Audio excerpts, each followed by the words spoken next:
Olá! O TH Entrevista ainda está no clima do Outubro Rosa. E para conversar sobre o assunto, a gente convidou a educadora física, que também está no último semestre de nutrição, a Poliana Alves, para contar sobre a experiência dela, que teve câncer de mama, não foi, Poliana? Isso. E ela veio explicar um pouco para a gente como que a alimentação pode influenciar tanto para prevenir quanto no tratamento. Isso, bom dia. É um prazer estar aqui com vocês. Então, falando um pouco da minha história, Tayane, eu descobri o câncer de mama aos 33 anos, né, com autoexame em casa, por isso que é tão importante realizar o autoexame, não que ele vá descartar os outros, né, mas uma forma mais fácil da gente em casa mesmo fazer a autoavaliação. Primeiro passo, né? Primeiro e a gente passo. vê 33 anos, jovem, Sim, né? sim, é muito cedo, né? E aí, em seguida, ele foi um câncer muito agressivo, então ele cresceu muito rápido, que também existe um conceito de que o câncer ele demora anos para crescer, o tumor, que ele demora anos para se desenvolver, mas isso depende do tipo. Então, o que eu tive, ele, em 4 meses, ele cresceu muito rápido. E como foi que você sentiu? Você tinha um carocinho na mama? Sim. Nós mulheres, todos os meses, né, no período menstrual, a gente tem um crescimento, um inchaço nas mamas e geralmente ficam vários carocinhos. Há 2 anos atrás, antes de ser diagnosticada, eu fui diagnosticada com displasia mamária, que são vários carocinhos na mama, que eles incham no período menstrual e dá aquela sensação dolorosa, né, no seio. E aí o médico falou que eu não me preocupasse porque ele não era caso de cirurgia nem viraria câncer. Uhum. Mas 2 anos depois, média de 2 anos, no autoexame, senti um carocinho antes da menstruação. Depois da menstruação, ele sempre ia embora, mas dessa vez ficou. E no mês seguinte, continuei sentindo, e ele um pouco maior. Eu, por negligência, demorei um pouco também ir ao médico. Então, até a descoberta e até eu ir ao médico foram 4 meses. Então, nesse período, ele cresceu muito, muito rápido mesmo. Então, graças a Deus que eu cheguei ainda a tempo, né, de ser diagnosticada sem metástase. Então, lá no médico, quando você chega para avaliação, né, ele passa os exames, né? Sim. Aí ele passou a ultrassom, a mamografia. Na verdade, até antes eu consegui fazer a ultrassom, mas eu não consegui fazer a mamografia por conta que ela precisa de uma justificativa antes dos 40 anos. Então, após ter ido ao médico, aí sim, com a justificativa, foi que eu consegui fazer a mamografia. Depois foi feita a punção e, em seguida, a biópsia. E foi onde foi constatado o câncer de mama. E como é que foi o seu tratamento? O meu tratamento, ele foi o tratamento neoadjuvante, que é a quimioterapia antes da cirurgia, onde eu fiz 7 ciclos de quimioterapia. Esses 7 ciclos foram 2 quimioterapias brancas e uma vermelha a cada 21 dias. Então, ele foi um tratamento muito agressivo mesmo. Me deixou bem debilitada. Durante as quimioterapias, eu tive 2 intercorrências, fiquei internada no primeiro e no 3º ciclo, né? E em seguida foi a cirurgia. Então, fiz a cirurgia, depois a radioterapia, nesse período de 1 ano E de como tratamento. que foi a sua cirurgia? A minha cirurgia, ela foi a cirurgia radical modificada, que é aquela retirada total da mama. E também com a retirada de a modificação do músculo peitoral. Então, quer dizer que o câncer já estava num nível que não tinha como continuar com a mama. Na verdade, Existem casos que o câncer desaparece sem precisar de cirurgia? Então, no meu caso, foram 5 nódulos diagnosticados. Desses 5 nódulos, 3 foram malignos. Então, eles, como eu falei que eles cresceram rápidos, 2 que estavam mais próximos, eles se juntaram e se tornaram um que ficou maior. Né? Então, com isso, eles se chamam hilos. Então, tinha vários hilos, ou seja, vários lugares que tinha o tumor. Então, o médico achou por bem retirar a mama total. E também foi uma escolha minha, porque eu falei para ele, doutor, qual é a chance desse câncer voltar caso eu tire ela toda? Ele falou, menos de 1%. Eu falei, então tira tudo que tiver de tirar. Esse processo também, a mulher precisa de uma autoaceitação, né, Pauliana? Também pensar que, primeiramente, a vida, né? Que tem a cirurgia, óbvio, é triste, mexe com a autoestima da mulher, mas você optou por viver, né? Isso. Teve essa questão de acompanhamento psicológico, tudo isso para lidar? Olha, Thay, graças a Deus mesmo, eu tive uma aceitação muito boa. É porque, como você falou, a minha vontade de viver era tão grande, né, que o peito para mim foi uma coisa meio sem valor, foi um detalhe, né? Então, por quê? Porque eu tinha 2 filhos pequenos, meus filhos tinham 5 e 6 anos, então para mim foi um impacto muito grande, né? E pensar na possibilidade de deixá-los. Então, quando fala assim, aceitação, no início é difícil para todo mundo. Não vou dizer você, sempre, a todo momento eu estava sorrindo, não estava. Mas a presença de Deus em minha vida foi muito importante, porque foi através dele onde eu comecei a aceitar a permissão dele. Porque se eu estava com aquele problema, foi uma permissão dele na minha vida.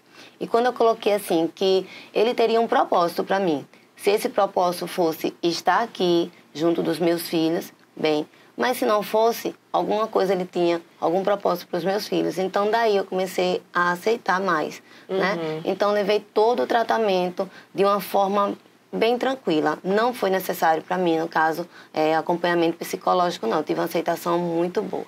E após, né, a cura, como é que ficou a vida? Existe hoje cirurgias plásticas, né, de reconstrução de mama, hoje muito...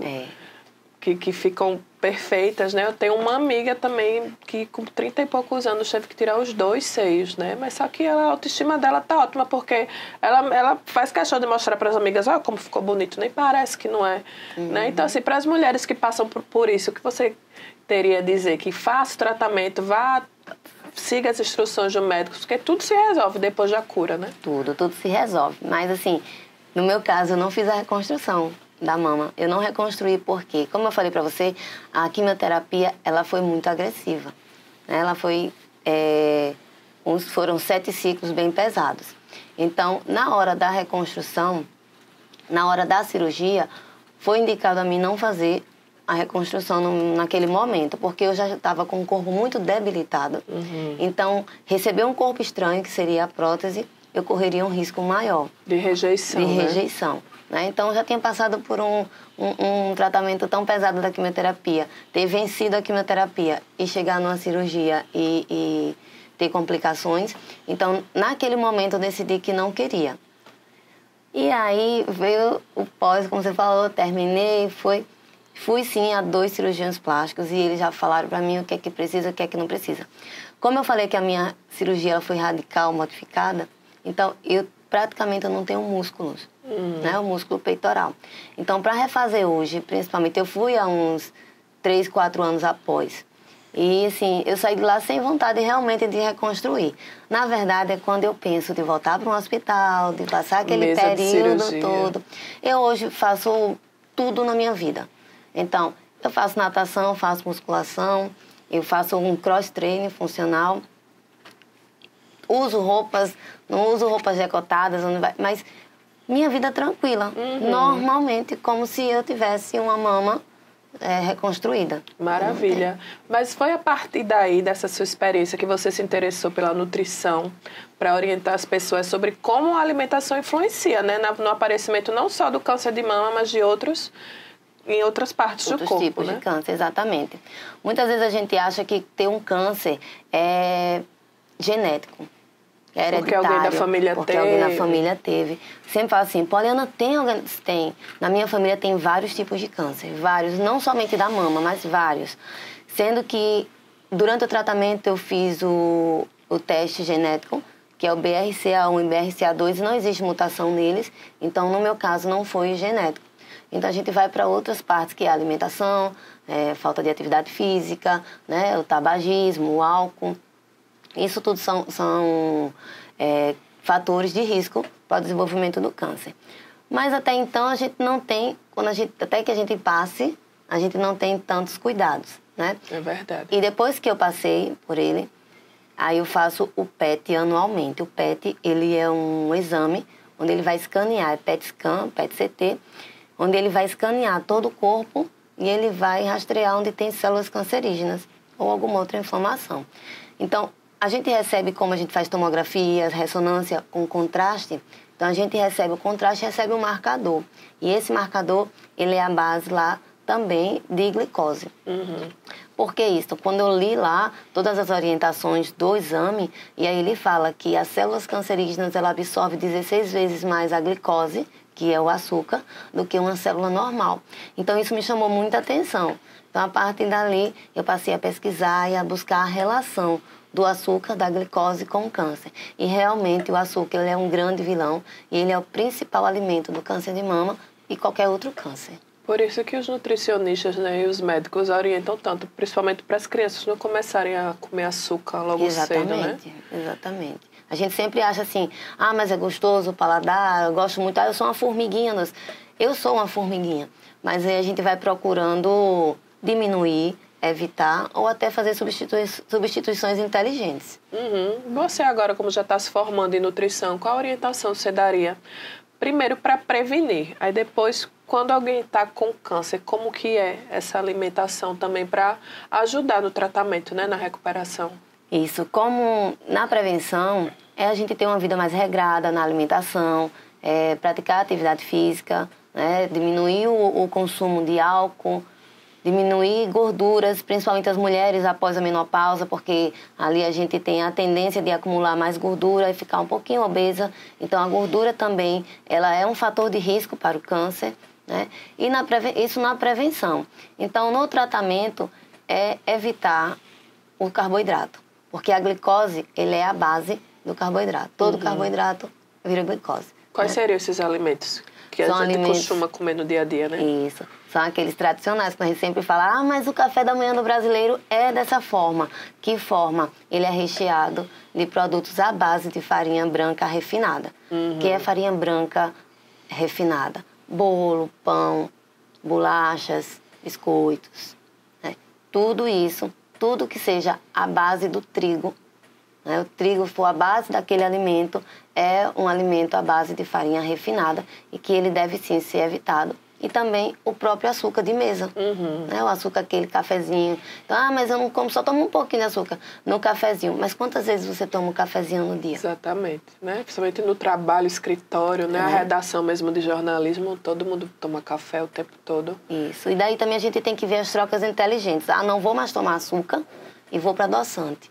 E também o adoçante, ele não é 100% bom nem natural, né? Se vai fazer essa troca, o interessante é que faça pelo stevia. Ele é menos prejudicial à saúde. Mas, de preferência, é tirar o açúcar. Café sem açúcar, sem né? açúcar. Ser um adulto maduro e tomar o café sem açúcar. Isso você passa a degustar melhor. Sentir mesmo o gosto do café. Sentir o gosto do café. Verdade.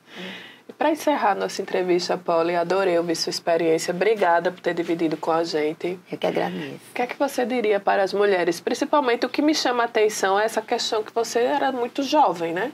33 anos e as pessoas não esperam que vão ter o câncer de mama nessa idade e acabam não tendo esse autocuidado, né, do toque, só a partir dos 40 que começa a pensar. O que é que você diria para todas as mulheres?